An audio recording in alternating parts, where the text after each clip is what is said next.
आदरणीय एसके देवा सर हमारे बीच में इतना कीमती समय में देवा सर ने हमारे बीच में आए, इसके लिए आपको हमारे तरफ से धन्यवाद देना चाहूँगे।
हमारे साथी जो कि शुरू से लेकर के हमारे साथ जुड़े हुए हैं, उन सभी लोगों को मैं आज के दिन बहुत बहुत धन्यवाद देता हूँ, बहुत बहुत साधुवाद देता हूँ, उनकी भूरी भूरी प्रशंसा करता हूँ कि कोई भी संगठन एक व्यक्ति से नहीं बनता है।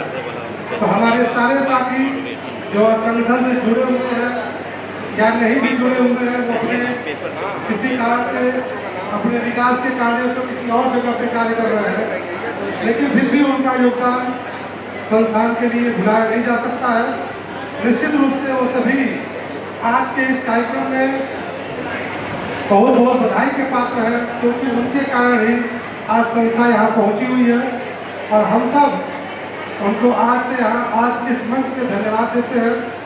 धन्यवाद के साथ साथ आज एक बार जोरदार ताली के साथ आपका स्वागत, अभिनंदन और वंदन। साथ ही के साथ हमारे बीच में SBI के लीड बैंक में आपका स्वागत, अभिनंदन, वंदन करना चाहूँगा। स्वागत के क्रम में मैं चाहूँगा कि हमारे विवेक होटल के जिसको आनंद देने जा रहे हैं हमारे प्यारे प्यारे नृत्य कलाकार जो MTAG ग्रुप से हमारे बीच में आ रही हैं। तो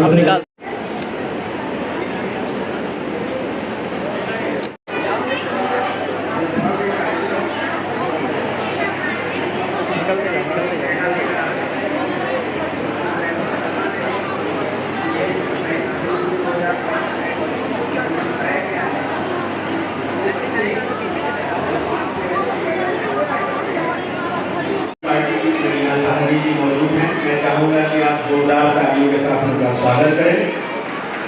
हमारे साथ आज इस अवसर पर सेठ सोसाइटी के स्थापना दिवस के अवसर पर जिला पंचायत सदस्य राजेंद्र यादव जी भी हमारे साथ जुड़े हैं। मैं चाहता हूँ कि आप उनका भी ताली बजा करके जोरदार स्वागत करिए। इसी के साथ साथ हमारे अक्टूबर 2024 को सेफ सोसाइटी के 19वें स्थापना दिवस पर एक जूनियर RJ कार्यक्रम का आयोजन सेफ सोसाइटी द्वारा किया गया है। संस्था को स्थापित हुए आज 19 वर्ष हो गए हैं। इसी क्रम में गांधी के विचारों को आगे बढ़ाते हुए जो बच्चे सड़कों पर रहते हैं और जो बच्चे बड़े बड़े घरों में रहते हैं, उन दोनों तरह के बच्चों को एक प्लेटफॉर्म पर ला करके, एक तरह के कार्यक्रम में ला करके एक समरसता का भाव प्रकट करने की कोशिश आज के इस कार्यक्रम में की जा रही है। और इसी क्रम में आज गोरखपुर जनपद के लगभग 50 विद्यालयों के बच्चे, कई सारी स्वयंसेवी संगठन के बच्चे, मॉडर्न हेरिटेज एकेडमी के बच्चे, अंजू फाउंडेशन के बच्चे, गुजराती स्लम में रहने वाले बच्चे, राजस्थानी स्लम में रहने वाले बच्चे, कई सारे डांस एकेडमी के बच्चे, फेमिना के बच्चे, वो सभी बच्चे मिल करके आज गांधी जयंती के साथ साथ सेफ सोसाइटी का 19वां स्थापना दिवस भी मना रहे हैं और एक समरसता का भाव प्रस्तुत करने की आज ये कोशिश कर रहे हैं। सर, सेफ सोसाइटी सामाजिक जागरूकता के ऊपर कौन कौन से कार्यक्रम को संपादित करती है? सेफ सोसाइटी पूरे भारत के 9 राज्यों में कार्य कर रही है जिसमें महिलाएं, बच्चे मूल रूप से शामिल हैं। बच्चों के मानसिक, शारीरिक और बौद्धिक विकास के लिए बहुत सारे कार्यक्रम कई सारे ज़िलों में चलाए जाते हैं। महिलाओं के विकास के लिए बहुत सारे कार्यक्रम चलाए जाते हैं, जिसमें कि हम लोग महिलाओं के आजीविका विकास के लिए काम करते हैं। जो बच्चे हैं उनको विद्यालय से जोड़ने का प्रयास करते हैं, उनके परिवारों को सरकारी स्कीम से जोड़ने का प्रयास करते हैं। तो विभिन्न प्रकार के कार्यक्रम हम लोग चलाते हैं और हमारी सारे कार्यक्रम निःशुल्क होते हैं। Thank you.